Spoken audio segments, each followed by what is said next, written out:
Etong ginuguluhan nila na si Martin Romualdez, titignan nyo naman trabaho lang ng trabaho. Romualdez files bills, strengthening cancer early detection program. Napaka-importante po niyan, mga kababayan. Lalo na pagkausaping cancer bago pa lang mag-umpisa yung cancer, na-detect na, ay nako, ang laking bagay nun, hindi nalalala po. Sabi nga nila, kapag yung stage 1 pa lang, okay pa yan, kayang-kaya, malalabanan pa yan, okay na okay. Di ba? Nakita nyo yung trabaho ng tao. Kung yung mga bill na napaka-importante, yun yung mga pinaggagawa. Hindi yung nagpapadala dyan sa mga nila, mga puro pamumulitika nila.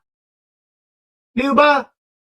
Later, Representative Martin Romualdez has filed a bill seeking to institutionalize annual community-based cancer early detection program nationwide. Maganda ho yan. Ako nga, iniisip ko sa sarili ko, nako, kapag nga medyo nagkaroon ng oras, magpapa-whole body check-up ako. Kumbaga lahat, ma-detect kung meron man. At sa umpisa pa lang, malaman na, magamot na sa lalong madaling panahon. Kesa yung malala na. Napaka-importante po, di ba?